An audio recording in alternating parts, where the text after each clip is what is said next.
opportunities for all the competition. Saint Lucians #1 in the region. Embrace the culture, don't deplete. Community starts with we.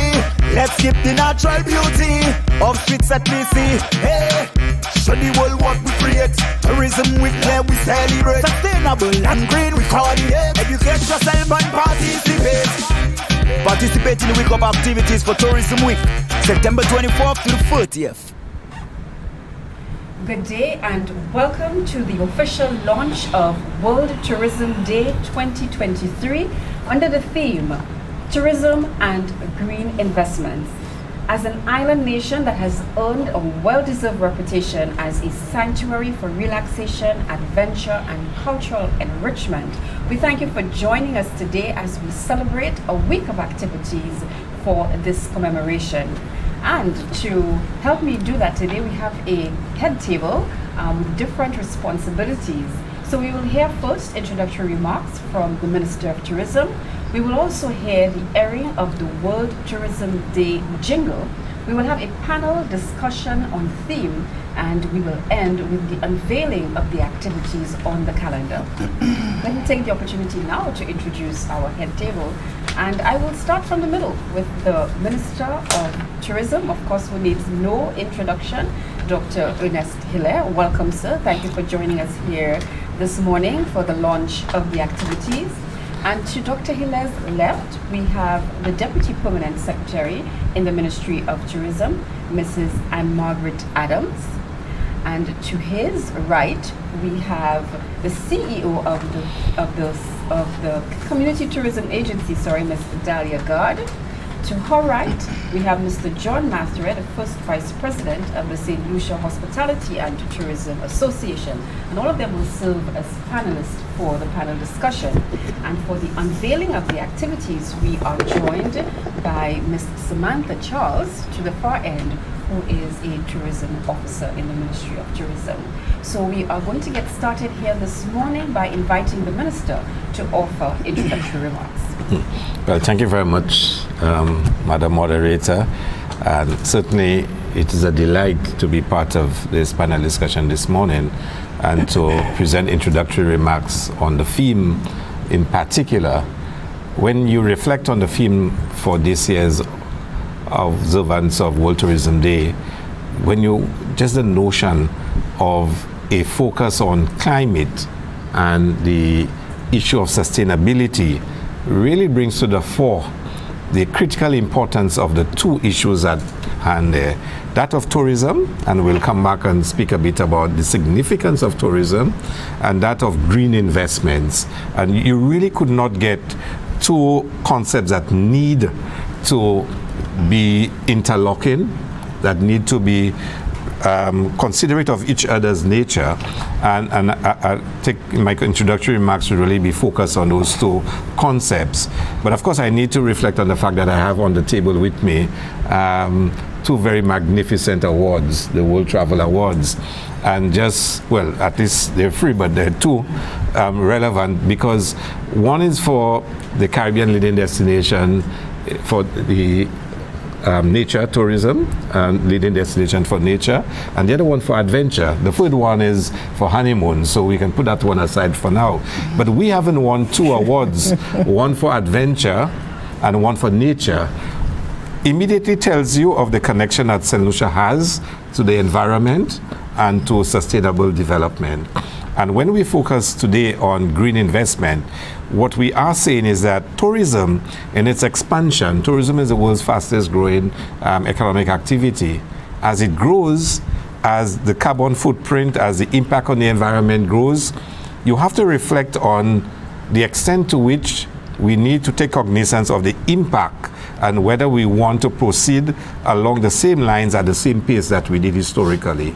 So when now one speaks of green investments, is a call to tourism to say tourism is growing as fast as anything else or faster than anything else, but as you expand, make sure the investments that is leading the expansion is consistent with a recognition of the impact on the environment, the need for us to be reflective of having investments that can ensure that tourism is sustainable. And you can speak of tourism sustainability in economic terms, social terms, but also environmental terms.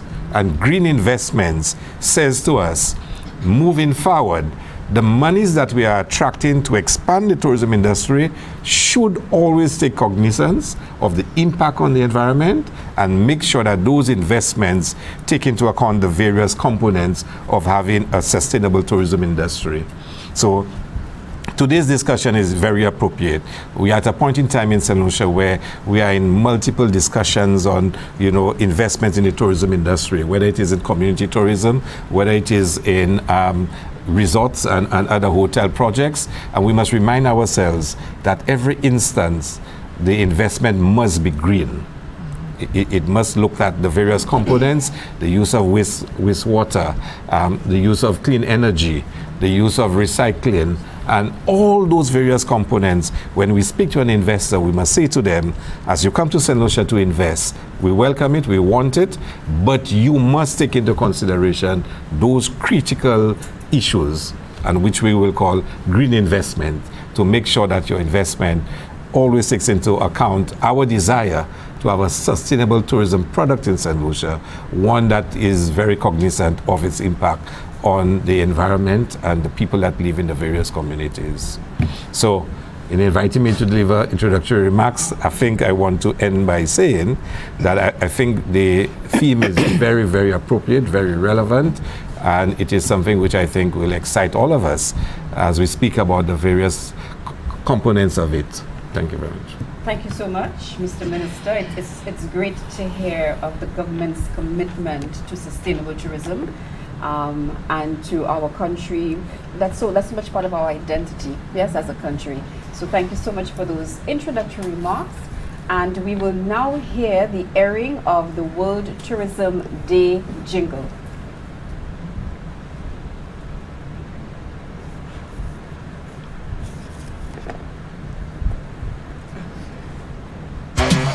Tourism brings wealth to the nation. Do your part with green innovation. Opportunities for all the competition. Saint Lucia #1 in the region. Embrace the culture, don't deplete. Community starts with we. Let's keep the natural beauty of streets that we see. Hey, show the world what we create. Tourism week where we celebrate. Sustainable and green we coordinate. Educate yourself and participate. Participate in the week of activities for Tourism Week, September 24th to the 30th.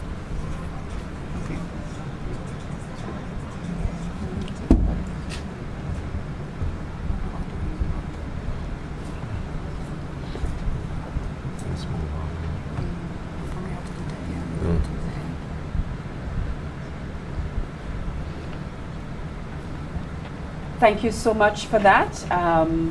That was we will probably hear it again towards the end of the program. There is a video to go along with it. So we will get to the World Tourism Day jingle in a moment. But we return to our panel here. And I think the Minister's introductory remarks will lead us into the conversation that we will be engaging in now on the theme tourism and green investments. And I saw Mr. Mathurin nodding quite a bit when the Minister was making his comments, and I am sure as a representative of SLHGA he welcomes some of those remarks. So we will be hearing from Mr. Mathurin in a while. So Mr. Minister, we are going to start again with you, and we want to give you an opportunity to speak more to the practices.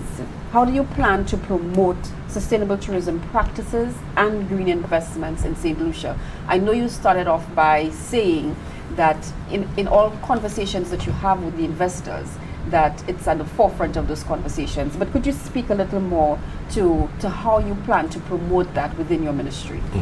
Well, I think we have some very ambitious plans, and I want to start off with, what some of the developments that will take place within the policy and legislative framework. Because at the end of the day, the practice and what actually happens must stem from what the law says should happen. And that's the authority for the action that you will take. And in our next piece of legislation that will come to Parliament, which is the Tourism Development Bill, which will become an overarching piece of legislation that will guide the development of tourism for the next few years. We are deliberately including in that piece of legislation provisions that will push investment towards green investment. So when you look at the concessions that have been historically given to investors, the present Tourism Stimulus Act would say you get X amount of years exemption for income tax, for different aspects of exemption of VAT on accommodation and whatnot, on building materials for accommodation. What we're saying now is that when you apply for concessions, there'll be some principles that you have to follow that will decide what are the level of concessions you get. So for example, everybody might start off at a base of 40%, but for you to get another 10%, you must show us that you have a commitment to sustainable development, to the use of green energy. To get another 10%, you have to show us that you are committed to training your staff. To get another 10%, you are committed to better wages for your staff. So gone are the days when persons can just get 100% exemptions. Everybody starts off at the base, but for you to get the higher levels of investment, you must commit to certain principles. One of those principles is green investments, that you have to show that your investment will be in keeping with a sustainable development policy. And for us, that's important. So all developers from now who can demonstrate a commitment will get more incentives than previously allowed, and more than others who are not showing the same level of commitment. And that's important. And the second one is, we're actually going to be under the legislation awarding sustainable development certificates. So again, when you have shown the ministry you've adhered to a charter of actions that are defined by us, together with the other stakeholders, SLHTA and other stakeholders, your property can be issued this, which is something that you can prominently display to let your guests know that you are committed to sustainable development of the tourism industry. And of course, that will allow you to get, the extra incentives that we spoke about. So we are going to be requiring investors to actually, for you to benefit from the concessions and incentives, to make a commitment to it. Of course, government is going to also, and has started, to provide exemptions for persons who are using, say for example, solar energy. You don't pay duties, you get exemptions. For persons who want to use recycling of water, grey water usage, whatnot, there will be special incentives for you because you are adhering to those practices. So for us, it is really important that we cause the legislation to speak of those benefits. And for us, these are significant strides that will be made. Thank you so much, Mr. Minister. You spoke quite a bit about the legislative aspect. I want to throw it out to your DPS now to see if there are any other policies or regulatory changes that are made in keeping with that theme. Well, I want to say that as a Ministry of Tourism, we have recognized the importance of sustainability. Today, I think we're just basically putting everything together. So as far back as 2005, from a policy perspective, we have recognized that sustainability, the tourism sector must be managed in a sustainable manner. And for us, this is really articulated as it relates to the community ownership and participation in the tourism sector, which is very critical for sustainability to actually occur. So one, it recognizes that our community must be able to benefit substantively, not just participating, but owning. And we have the community tourism program, which is now being launched. So apart from the aspect of community involvement, it also looks at maintaining or preserving our natural resources. So as far back as 2005, we got it right.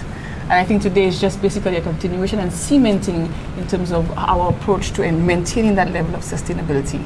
Approximately 2 years ago, we also, from a strategic perspective, our tourism strategy and action plan also articulated clearly sustainability as the core for tourism development. So we actually identified clearly what those objectives were, and the objectives spoke consistently to community ownership, levels of entrepreneurship, and environmental sustainability, which brings us to our green investments. So we have recognized this from decades ago, and we have continued to. So our approach is basically to ensure that our community they benefit from tourism in a sustainable manner, and that the benefits accrue to as many as possible. And also, of course, because tourism depends on the environment, we must maintain the integrity of the environment, ensure that our resources are preserved in a sustainable manner. Thank you so much for that. And you segued nicely into our CEO for community tourism. So, Ms. Bard, can you then tell us how is your agency working to ensure that the local communities are actively participating, benefiting and taking advantage of some of the regulatory changes that are being put in place? So the Community Tourism Agency is the agency dedicated to enhancing lives within the communities, the local communities. And we do that by creating authentic Saint Lucian experiences that world travelers that they can enjoy. So how do they participate, which is the big question.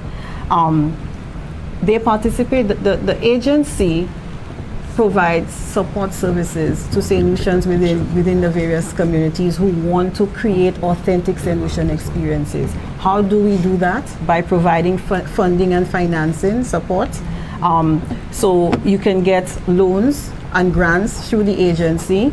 The interest rates are very, very attractive. They are between 1% to 3%. There's a loan and a grant component. So if you want to create an experience within your community, there's a loan and a grant component that you can get. We provide capacity training. So we train persons within the communities as it pertains to, to the relevant topics, as it pertains to all of the things they need to do for them to have those successful enterprises. There's operational support that we provide as well. So the agency has all of those support services. We've identified all of those support services that they need for them to aspire. The other things that we do a lot of engagement within the communities as it pertains to consultations, talking to them, because community tourism is really from the bottom up. So we engage the communities a lot. We find out what it is, that they're interested in. We involve them in the decision making process, and so that's how they participate in general. So have you found that many of the community-based tourism facilities are moving towards more eco-friendly type facilities? Yes. So we've been on the ground. We've been on the ground in all of the communities. For some reason, not for some reason, Miku seems to be the area. Miku has been identified for because of Miku's characteristics. So we go into the communities and we identify the characteristics. And for some reason, Miku stands out as it pertains to ecotourism. So as we currently speak and we are on the ground, there are a lot of experiences for Miku that are ecotourism, they eco-friendly. You're talking about camping, eco lodging and camping sites and all of those experiences. I don't want to divulge too many of the ideas. And I see Senator right there is very excited. But Miku in terms of ecotourism, there are a lot of projects going on in Miku. Babono too is another community that is very a lot of things are happening in Babono. You talk about the farm to table experiences, going onto the farms and keeping the whole environment and all of that going on. Sofra is another community where we have been working alongside. We have been working alongside the Force Jacques committee as well, and they're making plans. In fact, in the process of developing their agro-tourism park, and so we work alongside them, to standardize and to make sure they get the training and what it is they need for them to execute their project. So there are quite a few green investments going on, green projects. Community tourism is pretty much equivalent to green. Wow. Yeah. And we will not leave out the Saint Lucia Hotel and Tourism Association, because I am sure he's saying we play our part as well. So let me give you an opportunity to represent your organization and the membership within there in terms of how they are contributing to sustainability. Well, I'll tell you, I feel a little jealous because when you hear community tourism and what they're doing, and we were there as a partner. The SLHTA as a leading HTA in the region has and continue to lead in that regard. I listen to Minister as he articulate the areas in which incentives are going to be granted. Let me tell you, SLHTA, we have been far way ahead of that decades ago. How do we support? We are partnering with international agencies like UNWTO, which is an international sustainable tourism entity with considerable repute. We have promoted the elimination of single-use plastics at various of our establishments. Even during the COVID period, in the height of the COVID period, you would see some of our members being heralded for taking the initiatives to eliminate single-use plastics. Our restaurants, our independent restaurants as examples. We conduct training programs among our team members, as well as engaging our visitors and our clients in having behaviors, engaging in behaviors that promote energy consumption, to reduce energy consumption. The increased use of energy efficient technologies, for example, the use in our refrigerations, air conditioning units, energy saving lighting, smart room keys, all of those activities that enable a reduction in energy consumption. Our establishment, our accommodations, and also our service providers have been involved. I've been engaged in doing that, and that's over a decade, at least since I've been at leadership of the SLHTA, with segregation on property and separating plastics from biodegradable organics. That is something that is ongoing with SLHTA and its membership. It's so successful that you have individual staff members of institutions, not just accommodation when I say staff, who are practicing that at home.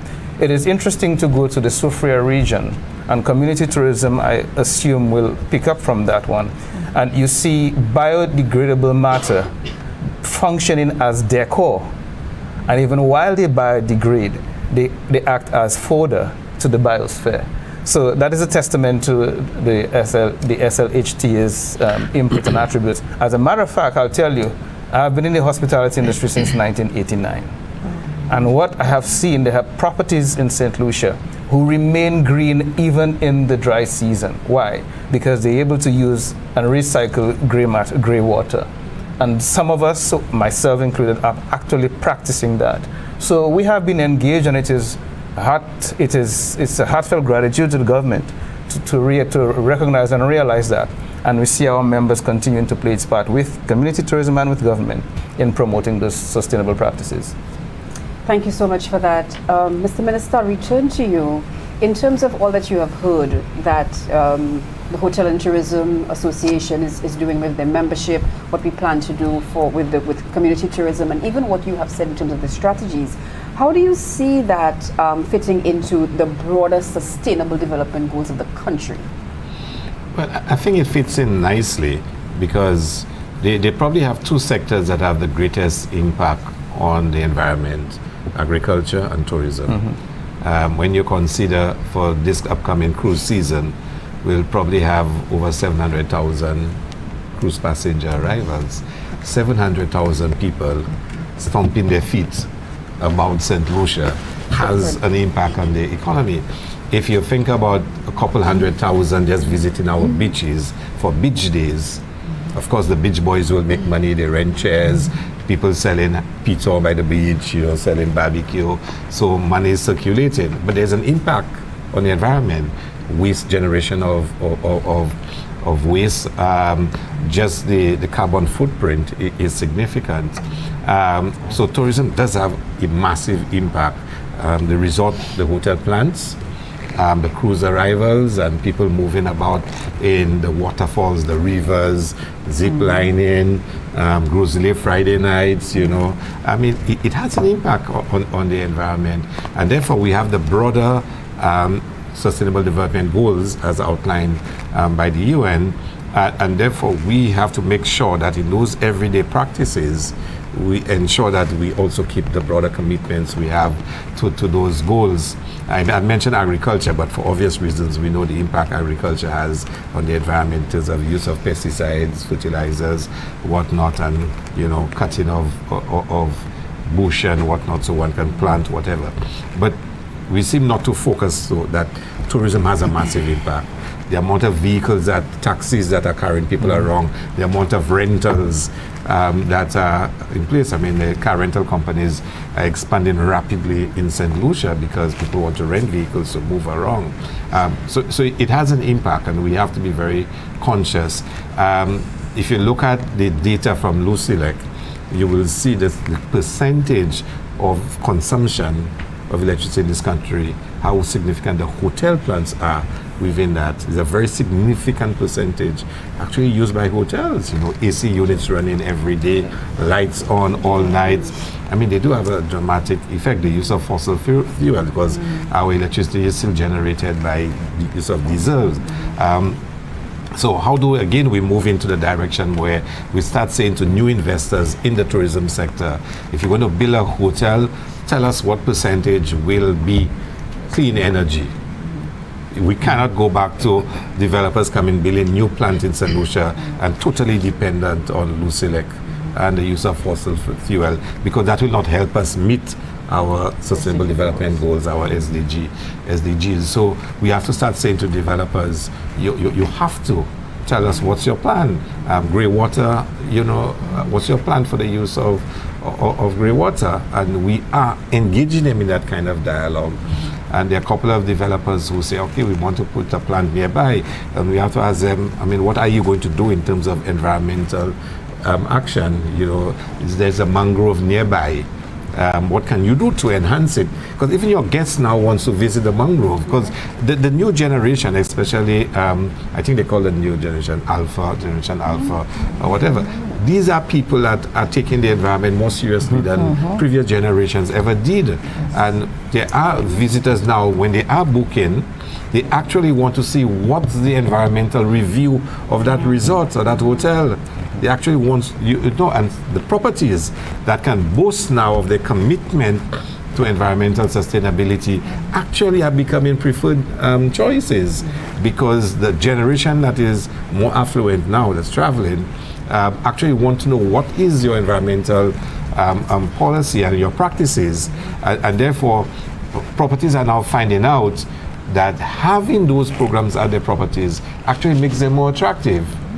When they can say to a guest that the seasoning that you're going to be using, eating, because, or the tomatoes or whatever, actually grown by the hotel in a yard at the back there, and you can visit it and see it for yourself, and maybe even help us pick the tomatoes for the chef to use for lunch today.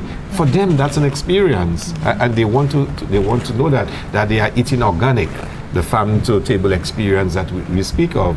So we even have a developer now who's actually buying extra land just to start a hotel farm. So the guest knows that some of what they're eating actually is grown by the hotel itself. And those things are making those properties more attractive, but it also fits in with our desire to have a more sustainable tourism industry and for us to meet our overall SDGs. And keeping in that vein, Madam DPS, in terms of our broader sustainable development goals, how is your ministry collaborating with government agencies and even non-governmental agencies to integrate sustainability into tourism policy making? Thank you, Madam Chair. Before we actually move on to this question, I want to acknowledge the response by our CEO from the CTA regarding how they engage the community. I want to add as well that not only ensuring that the benefits accrue to the community, but I think what is important is measuring the impact. And for us, from a policy perspective, this is also key in terms of regularly assessing the benefits, ensuring that the impacts to the community is actually meaningful. So I'm very happy to hear about the level of consultation and engagement. For us, this is also very important. So I wanted to address that. Minister spoke about the whole issue of the taxi and transportation and the environmental footprint that some of those activities would have on the environment. And from a ministry standpoint, and I go back to policy, our strategy is in terms of utilizing the capacity as an area for determining the level or extent of activities that should actually take place within any defined area. And I can say that for us, within the transportation sector, for land-based and marine-based activities, it is actually the approach that we are taking to utilize, to undertake a study rather, that would assess the capacity for a particular area that would determine the extent to which activities recreational, whether it's in the water, your taxi drivers, your vessels, and the impact on the environment. So we are actually utilizing that to determine the extent to which activities can be regulated. So I really wanted to plug this in. In terms of the collaboration with our stakeholders, it is very key in the sustainability, because we really cannot do it without our partners, and this is pretty much why we are here today. As a matter of fact, for celebration of World Tourism Day, the week of September 24th, we will be hosting a policy roundtable. So that is actually will mirror and strengthen our commitment, our collaboration with ministries, with the ministers rather, from a policy perspective. They will have the opportunity to dialogue on matters pertaining to tourism development, how do we marry tourism development, sustainability, and the green investments. So this is one such way, which is a very important event for us, so please note that on your calendar. We also engage, as we speak about sustainability principles and the whole issue of recognizing businesses that demonstrate a certain level of environmental proficiency. We recognize that you must have principles, as Minister said. If you are going to invest, you are going to demonstrate that I meet a certain level of environmental responsibility. What are the guidelines? And one of the agencies that are very important in that process is the Bureau of Standards, and we will be working very closely. In fact, we have begun that process in working with them in terms of identifying what those guidelines are. I also want to share that as part of this collaboration, the ministry believes that establishing committees is very key to that process, and I want to bring up the establishment of our Tourism Advisory Council, which seeks to do just that. And so we have agencies that have representation, the interests of environment and sustainability, the economic aspect, because we know that sustainability not only rests on the environmental, but the economic aspects as well as the social. So these are some of the ways in which we have, we intend to collaborate, and we are collaborating with our agencies to make sure that this sustainability, our agenda is actually achieved in that area. Now, I want to remain on that theme, Ms. Gard, of the broader sustainable development goals. When we talk about cleaner water, Minister has alluded to economic growth, filtering down to the community. So can you speak to, again, the contribution of the community to our broader sustainable development goals? I think community tourism is actually the strategy, in my humble opinion. I think community tourism is actually the strategy, to achieving Saint Lucia's sustainable, the broader objectives. So what community tourism fosters ownership. And it also ensures that it also fosters, it has ownership, and also it makes Saint Lucians responsible within their communities, right? And I think in doing that, you're creating stewards, because they are responsible for their own their destiny, their destination. I also think if by way of community tourism, the economic benefits and the social benefits and all of that, if we can have those benefits, equitable, among all of the communities and Saint Lucia, we are creating a virtuous cycle of growth and preservation. So that's how I see, the community tourism. Definitely. Yes. Thank you so much for that. Mr. Mathare, we move to you now.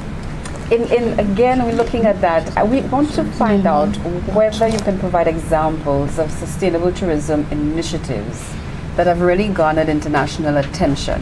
Yeah, in keeping with sustainable development goals. That's global. What is it that we have done in Saint Lucia to garner that international attention and increase tourism interest in Saint Lucia? This morning when I was thinking of the number of initiatives that the SLHT has participated in, there were so many that I decided to just leave it alone, because I wouldn't know what to tell you. The SLHT, and this is one I'm exceedingly proud of, I was part of it when it was initiated. The SLHT facilitated the trade of over $1 million in locally produced agricultural crops, simply on a WhatsApp platform. And that was aimed at optimizing the purchase of fresh fruits and vegetables from our local farmers.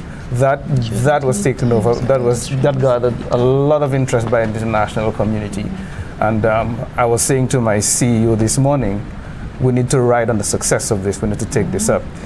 We had the SLHT conducted a very popular lionfish derby competition. We have several of them. We had lionfish culinary competition as well. So when the challenge presents itself, we see this as an opportunity. So we hosted these events alongside local entities like the Dive Association. That has gathered so much support that you have international dive fraternities now continuing to be eagerly interested in the Saint Lucia dive product because we are so active in that regard.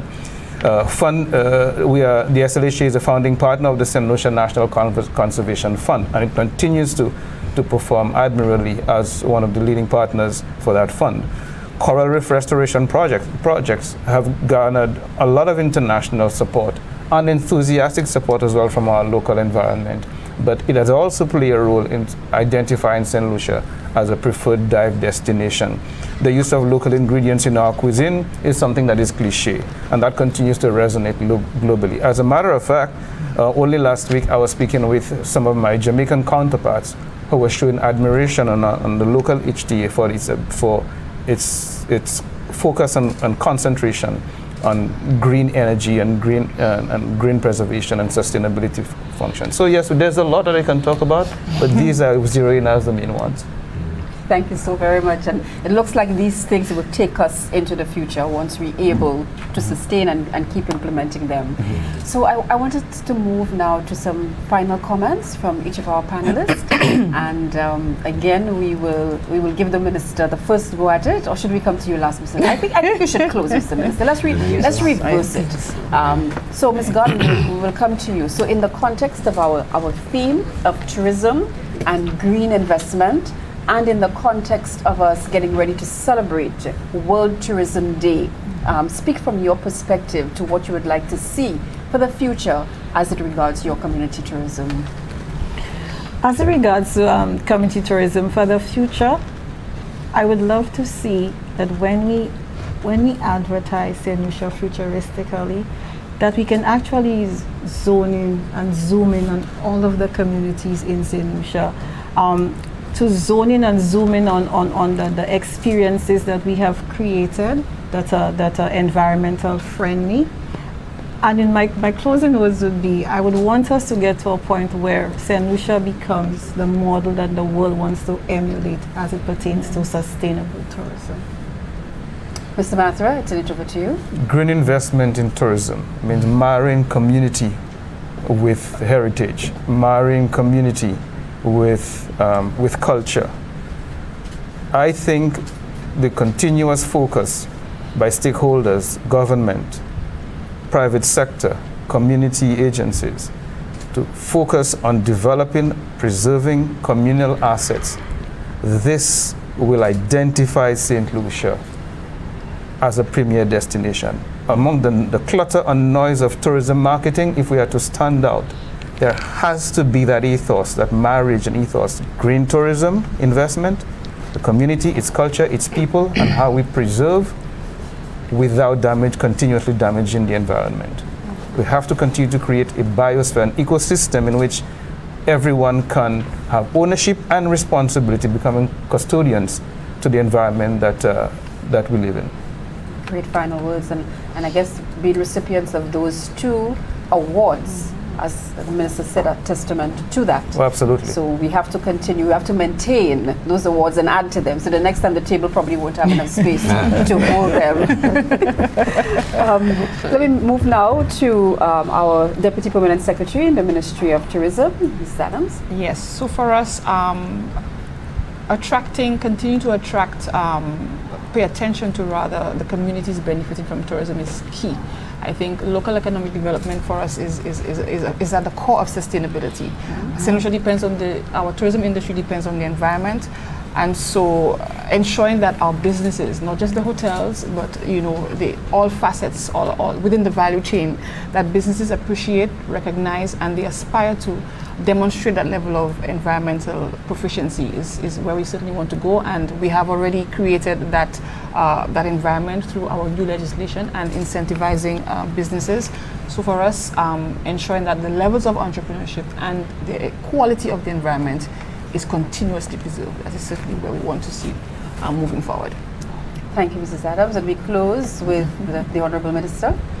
Well, Madam Moderator, like I said when I started off, there is an inherent logic in the theme. If we start off saying that we are concerned about the environment, the impact that man has on the and woman has on the environment, and our concern for the future and the need for sustainability, and then you have tourism, which is the fastest growing economic activity, and certainly in Saint Lucia, the largest contributor to our GDP. How do we resolve this? Concern for the future, preservation of the environment, whatnot, and yet expanding economic activity. And the way forward really is to say further investments must be green investments. Those investments must take into account respect for the environmental, the fundamental principles and practices which will ensure that we preserve as much as possible and certainly conserve what has to be conserved. So I think the way forward as we plan for the next decade or so is to ensure that the investments that we attract and the practices that we have are green, meaning that they adhere to the fundamental principles of environmental sustainability. And of course, the point that has also been made as it relates to community tourism, which really is tourism at the community level, at the level of the individual and the gathering, and away from the resort-based experiences. That too has to adhere to those principles, because if we say we want people to move from resort-based experiences to community-based experiences, the community must reflect that respect for the environment and adhering to those same principles. So our visitors can claim that throughout the experience in the country, it is an experience that is respectful of the environment and the impact that we have on the environment. So I think we are going on a very good road in Saint Lucia. There's a lot that we see happening around us that reflect that concern with the environment, and it is now for us at a policy level to enshrine that requirement for investments in the tourism sector to be green investment, and collectively commit ourselves to the broader SDGs, and of course ensure that we have a future, because I say very often that the waterfalls, the rivers, the mountains is the collective heritage of the Saint Lucian people. It doesn't belong to any hotelier. It doesn't belong to any, tour operator. But these are assets we have. And for those assets to have longevity, we need to preserve it, and we need to respect it and treat it in a manner where it can be safeguarded for future generations. So definitely it starts with us. Yes, for sure. And our policies. Thank you so much, all of our panelists, for this discussion. We've come to the end of the panel discussion on the theme, tourism and green investments. And now we will move to the unveiling of the calendar of events for Tourism Week. Yes, to launch Tourism Day 2023. And we have Ms. Samantha Charles, who is an officer in the Ministry of Tourism, to do the unveiling. Ms. Charles? Thank you, Madam Moderator. Good morning to Minister and the rest of the panel. Good morning to ladies and gentlemen. So on behalf of the Ministry of Tourism, it is with pleasure that I formally announce the calendar of events in celebration of World Tourism Day, which is September 27th. Our calendar of events actually commence on Sunday, 24th September, with a church service where tourism officials will join the Barbono Parish in reverence. As we, as with anything else, you have to thank God and put Him, in the forefront. So we will commence the week of activities with a church service at the Barbono Good Shepherd Parish. Following this, on Monday, September 25th, the community tourism takes forefront and will focus on the community of Miko, as Ms. Gard indicated, where we will have a day in Miko. So that initiative will target a number of community tourism partners in Miko and get from them the experience with community tourism and the type of product that they offer to visitors within that particular space. On the 26th of September, Tuesday 26th, Mrs. Adams actually brought up that one. We will be hosting a tourism policy roundtable, which will comprise ministers of government on discussion in relation to the theme tourism and green investment and their respective policies and how it aligns with that particular theme. That event will be live broadcast. So, ladies and gentlemen, please look out for that particular event. On September 27th, World Tourism Day, Wednesday, September 27th, this activity is actually our flagship event and the primary activity for the week. This activity is a culinary showdown, seasoned and unseasoned, where we will be pairing young culinary talent with experienced industry chefs as they prepare a menu of delicious items, I should say, using locally grown ingredients. And along the lines of green investment, sustainability, we really push for that linkage between tourism and agriculture. And we felt what better way to have our young persons who are really looking for a future in the culinary field to showcase their talent and go up against the big guns, so to speak. So that activity will take place on Wednesday. On the 28th of September, Thursday 28th, this is another signature activity which we dubbed Blaze in Blue. Persons might be wondering why the panel is dressed in various shades of blue. So blue is actually the official color of World Tourism Day set by the UNWTO. It has not changed for years. So on that day, it is really a call to action for the general public, everyone to wear blue, from fishermen to our craft vendors, our parliamentarians, our supermarket employees, bankers, doctors, lawyers, whomever. It's a day for everyone to wear blue and join us in solidarity as we focus on the theme tourism and green investments. Moving on to the 29th, Friday 29th, another very important activity which really emphasizes the relevance of the theme and its importance to tourism. We will be airing our industry perspectives documentary. So that documentary will feature 6 businesses that have integrated sustainable and innovative practices into their operations. So the groundwork had already started on that particular initiative, and on that day, that documentary will be aired. I won't give the name of the operation, so persons just need to look forward to that particular date. On the 29th, also another call to action for communities to focus on environmental conservation, and Minister touched on it. If you're looking at green investment and its alignment with tourism, the communities need to take up the mantle to ensure preservation, ensure that the particular space is a clean one. So we are calling on different community councils, etc., to undertake a national beach cleanup. Identify a space within your community that is deserving of additional attention, and work with the community members to clean it up and make it a little more aesthetically appealing for not just visitors but for locals as well.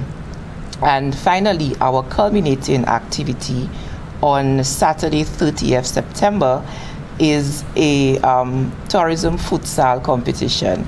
So we're looking at putting together teams from our private sector partners against our public sector partners. It's basically a friendly football game to build camaraderie among our stakeholders. So we have been getting some level of interest for that particular activity. So persons who are watching, please feel free to contact the Ministry of Tourism, find out more information and see how your agency can come on board with that activity. So these activities comprise the week of celebration of World Tourism Day. There will be more information going out to the public as we will be having some engagements on the media. So the specificities will be made available further to today's launch. So thank you, everybody. Thank you so much, Ms. Charles. Sounds good, everyone? there's a call for the public to participate. It's not just about the Ministry of Tourism, No. and I really like that. There's engagement with the nation, with community. So on Thursday, is it the 20th? Blaze in blue. Blaze 20, in yes. blue, make sure everyone is wearing blue. So we look for the rollout in the media. Just the documentary, will it be airing, I guess, on NTN? Yes, so Yes. NTN will officially air it, and of course the other media houses media will houses. have the opportunity to air on our behalf as well. Yes. Great. So for me, what stands out is participation. This is the onus is on each of us to be part of making St. Lucia more sustainable. And tourism, as we've said, is the mainstay of our economy, so we have to play our part. And before we take our questions from the media, we will once again listen to the jingle that has been created for World Tourism Day 2023. Tourism brings wealth to the nation. Do your part with green innovation. Opportunities for all the competition. Saint Lucia #1 in the region. Embrace the culture, don't deplete. Community starts with we. Let's keep the natural beauty of streets that we see. Hey, show the world what we create. Tourism week, yeah, we celebrate. Sustainable and green, we call it. Educate yourself and participate. Participate in the week of activities for Tourism Week, September 24th to the 30th. Minister. That was the jingle. Ms. Charles, you want to tell us a little more about Okay, the not composition? sure, no problem. So, in discussions on how we put together the jingle, which exemplifies the theme, the performer really tried to capture certain elements. So it mentions the nation, it mentions keeping our environment clean, which again aligns with one of our activities. It mentions fostering more partnership and how should I put it? Well, basically partnership with other sectors of the economy, other tourism stakeholders. So the theme, in as much as we did not intend for it, sorry, not the theme, the jingle, we did not intend for it to be too lengthy. We tried to capture the key elements of tourism and green investment in that short 30 seconds. So hopefully when persons listen to it, they could see the relationship between the actual theme and the message in the jingle. So that, in a nutshell, was what we tried to capture in putting the jingle together. And I'm happy to see the marriage with the creative industry. Yes, definitely. Who's the And performer? it's actually the winner of our, I think, the clock out the room. Nudi, right? Yes, Nudi is the one performing the jingle, and we had the assistance of Mr. Ace Lochter in putting the lyrics together. So acknowledgement, thank you for that, for really showing how we work closely with the creative sector. And we will be engaging them also in heightening our activities like the Blazing Blue. So we will be engaging a few of them, yes. Okay, great. So we look forward to hearing the jingle all over. Mr. Mathray has already volunteered to promote it on his social media pages. So please ensure that Thank he you, gets thank it. And the media is here, and I'm sure they will be willing to air it as well. And at this point, we would like to invite questions from our media partners who are in studio with us this morning. We have a mic. If you have anything pressing that you want to ask the minister, let me recognize Choice TV. Good morning, Kishma Saria with Choice TV. I have 3 questions, and since I'm at the mic, I think I might as well use the opportunity. The first question is to the minister. Now, with regards to the impacts of climate change on the Caribbean region, we have established that we contribute to less than 1%, but of course we feel the impacts most severely. And of course the fragility of our economy as a result. Do you think that incentivizing the investors as it relates to sustainable practices, whether it be, like you mentioned, the 10% less, do you think that is sufficient, or should we have something that is absolute as it relates to sustainability from those investors, where there are things that you absolutely have to do as opposed to incentivizing? Well, I mean, that's a good question. Whether you use the big stick or use the carrot. I mean, in our case, you know, it is not law that you cannot do certain things in the country. I mean, we can pass a law where you say nobody should use fossil fuel. Okay, there should be no fossil fuel in Saint Lucia anymore, but that's not the law. The law is such that you apply to Lucia, you get a connection, and you have your electricity. That's not the law, but that's what pertains in Saint Lucia. If we are saying we want people to use less fossil fuel and more clean energy, then we have to incentivize them to do it, because the provision now is that you apply to Lucia to get your power. Unless we decide we're not going to have a Lucia and everybody must use solar power, that's what it is. So if we're going to try and persuade you to use less fossil fuel generated energy and more clean energy, we need to incentivize you. That's how we see it. So the good practices we want people to undertake, we want to incentivize them and encourage them to do so. But what you're saying is applies in certain countries. Certain countries pass absolute laws that you cannot do this, is a crime to do it. But I don't think we are at that stage, and that's not the nature of our society. I think we tend to want to incentivize people first. Okay. My next question is to Ms. God.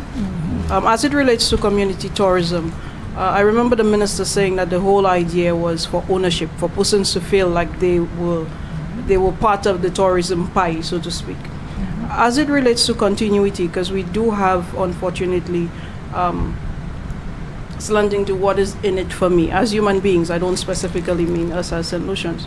So even the ideas and the suggestions that came for new incentives or new projects coming through, like you mentioned with Miku, shout out to Miku, that's where we're from, and eco developments. But the persons who are not directly involved in those, how do you get them to understand that this directly impacts you?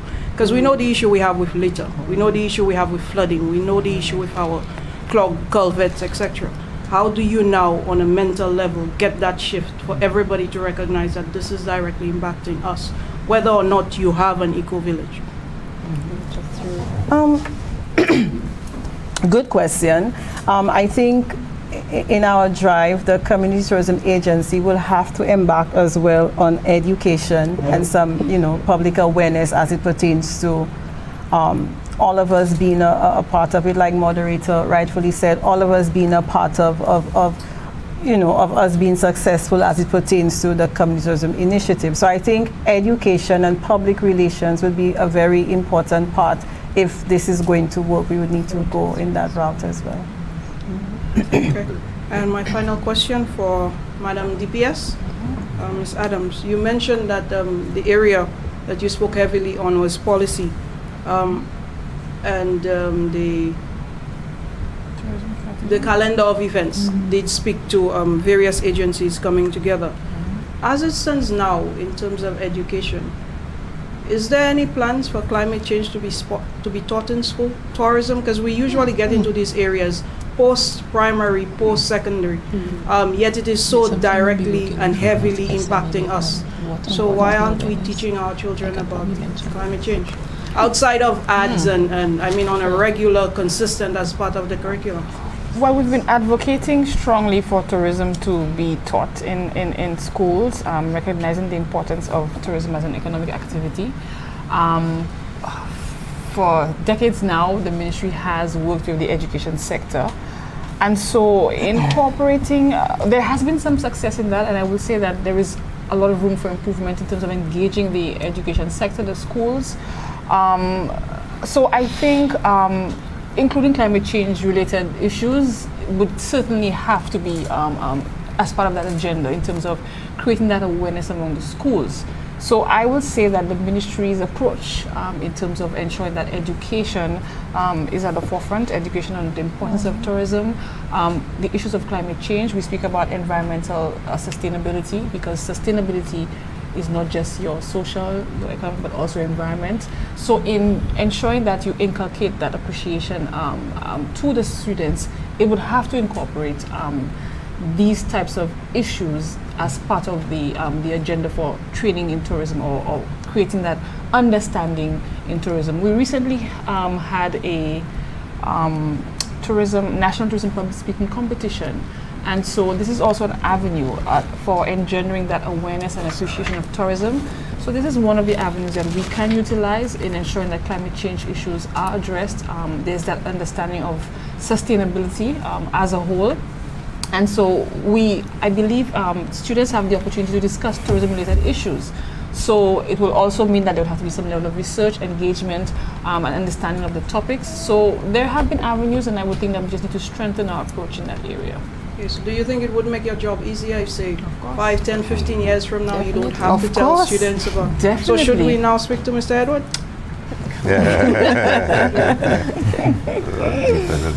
Indeed, indeed. Thank you so much. Do we have any other questions from the media?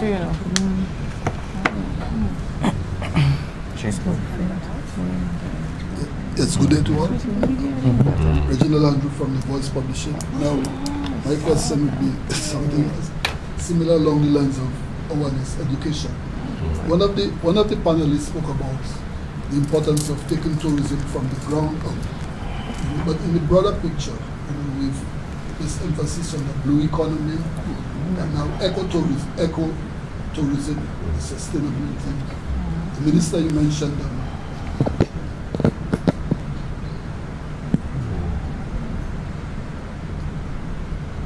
Minister, you mentioned certificates, getting a certificate in ecotourism. What I was thinking of is with the tourism, hospitality industry school, what how I call it, hospitality school.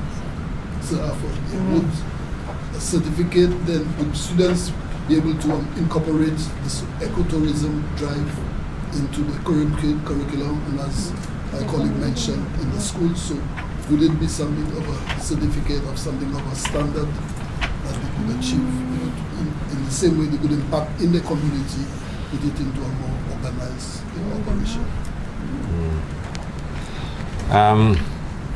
The certificate I spoke about really is a certificate that would be given to properties, whether it is a site, a tour, or hotel, and is a statement that they are adhering to some sustainable development principles and practices. But you are right, and I think the question was asked earlier by the reporter who came before you. The necessity for us to teach at the secondary school level at least those fundamental principles as it relates to climate change, impact on the environment, the whole adherence to sustainable development. What does it mean? And it's really about a culture change. And the fact that we're seeing a generation, the Generation X and millennials and now Alpha generation, having that kind of consciousness is because of that education that has happened over the years. That a few years ago, when it really struck us that the planet was going downhill rapidly, there was massive educational programs being done, and a whole generation is now growing up very conscious of those issues. And it is something that we need to reflect on as a society, whether our younger persons have the same level of sensitization and education on those issues. I mean, you drive from Castries to Vieux-Fort and you look along the roadside and you see all the litter that's thrown out of vehicles. I mean, there are no houses nowhere nearby, but you've seen all the litter, so it's not dogs or cats that brought them there. Somebody will throw it out of there. But you can even recall, I don't know how many of you old enough to remember that, a few years ago when Romanus Lancic was Minister of Tourism in Saint Lucia. I'm sure you'll remember that. It had gotten so bad, they actually had litter wardens. They used to call them polizodi, and whatnot, to virtually arrest people for littering.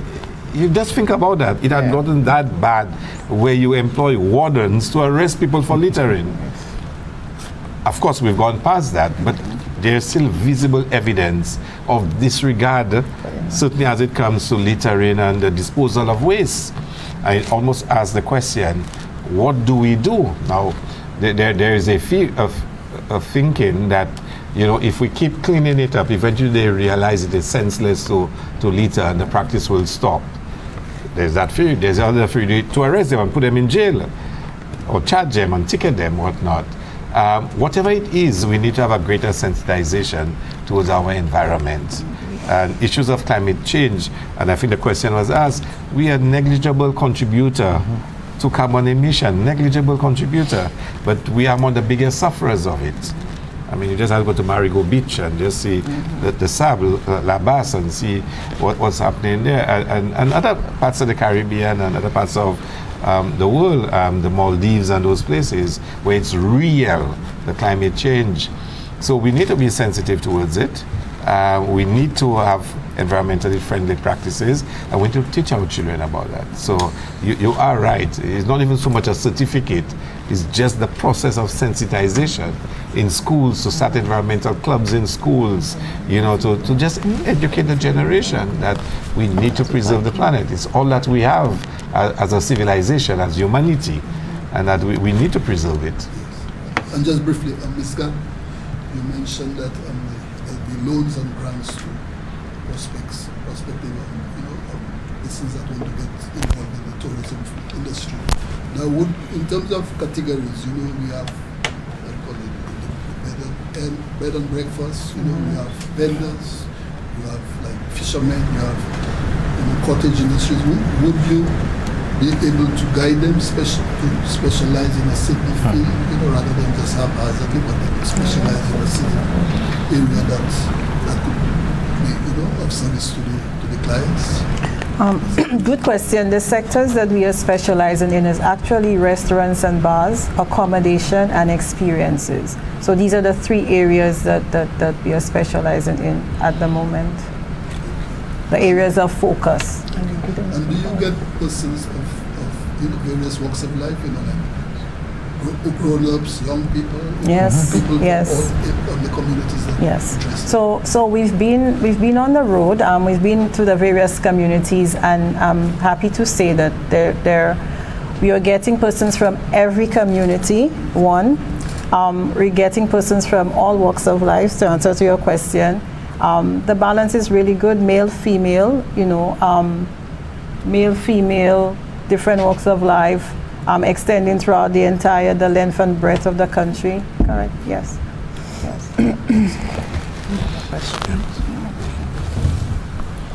Any other questions? Very good. I think I need to just wait for my camera to get back to do just to close off. Yes. Today,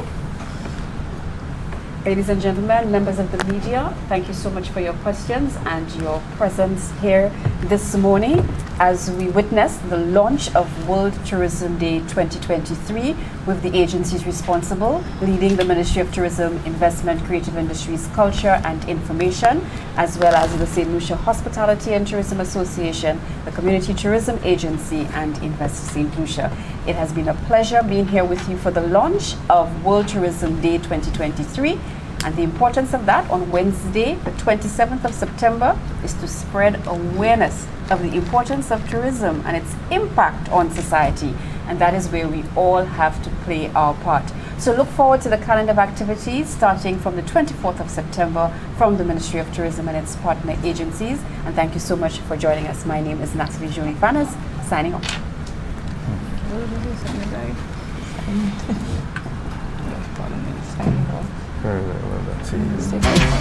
Tourism brings wealth to the nation. Do your part with green innovation. Opportunities for all the competition. Saint Lucia #1 in the region. Embrace the culture, don't deplete. Community starts with we. Let's keep the natural beauty of sweet sea. Hey, show the world what we create. Tourism week, yeah, we celebrate. Sustainable and green, we coordinate. Educate yourself and participate. Participate in the week of activities for Tourism Week, September 24th to the 30th. Tourism brings wealth to the nation. Do your part with green innovation. Opportunities for all the competition. Saint Lucia #1 in the region. Embrace the culture, don't deplete. Community starts with we. Let's keep the natural beauty of sweet sea. Hey, show the world what we create. Tourism week, yeah, we celebrate. Sustainable and green, we coordinate. Educate yourself and participate. Participate in the week of activities for Tourism Week, September 24th to the 30th.